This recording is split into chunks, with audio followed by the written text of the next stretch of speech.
Hi guys, welcome back. It's Erica, and today we're going to be talking about spider plants.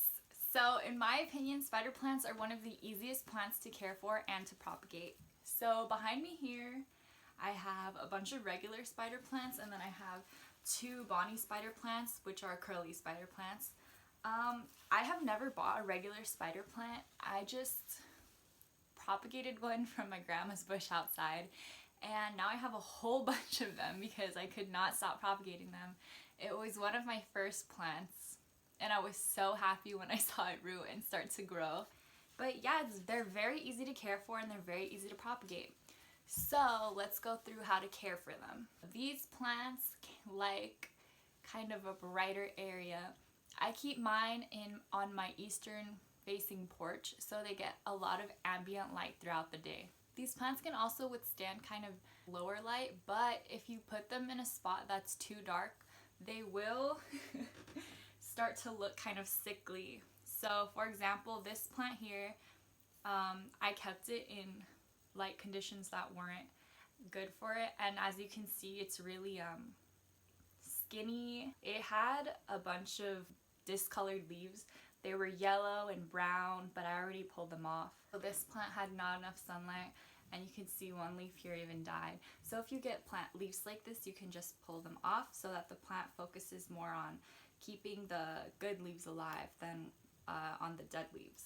If you put your plant in direct sunlight, your plant will get scorched, which kind of look like they're kind of grayish brownish marks on your plant, and you can tell that it's from getting too much sunlight and watering your plant.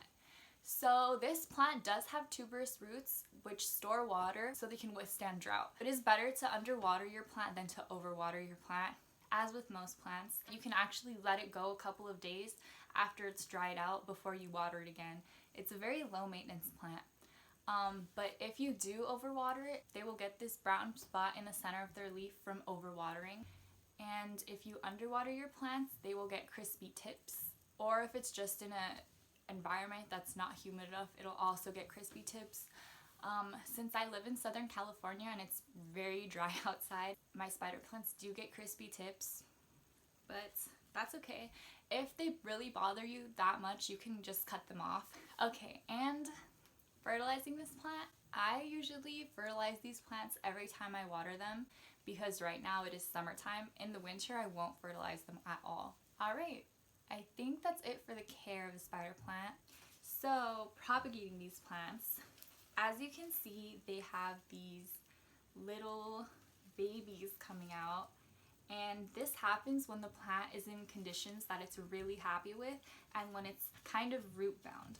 So when it has crowded roots and it's in great conditions, it will produce these little plantlets. So this is actually how the spider plant spreads out in the wild, I don't know, out in nature. In my backyard, I have a whole bunch of spider plants, and they're kind of coming out onto the grassy area because they keep sending their babies out there. To propagate this plant, you need to find a baby that has roots growing from it. If it doesn't have roots on it, you just need to wait a little longer because the roots will come. And also, the longer you leave it, the bigger the little plantlet gets. So it has a higher chance of surviving the propagation. So what you want to do is you can cut the stem as close to the plant as you want.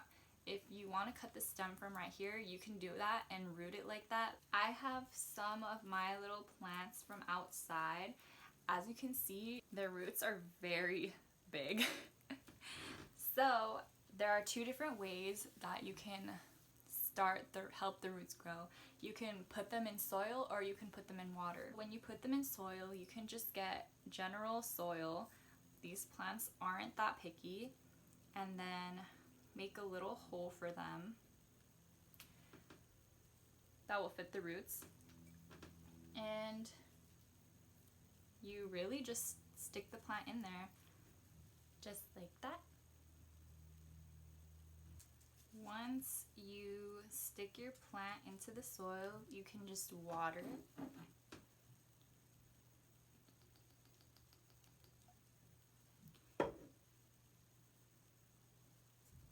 There we go. and put it in a sunny area and the roots will grow. So there's one. And then the other way is to propagate by water. So you want to get a container that will allow for the roots to be in the water but will prevent the leaves from getting in the water because they'll rot if they get into the water. It's really easy. You just stick it in the water and there you go. Its roots will grow from there. So that's pretty much it for this plant. Just keep those propagations in a sunny place and they should be fine. If you have any tips of your own, or if there's anything that I left out, please make sure to leave them down in the comments below. Give this video a thumbs up if you liked it, and don't forget to subscribe because they do post new videos every single day. Alright, thank you so much for watching. Bye!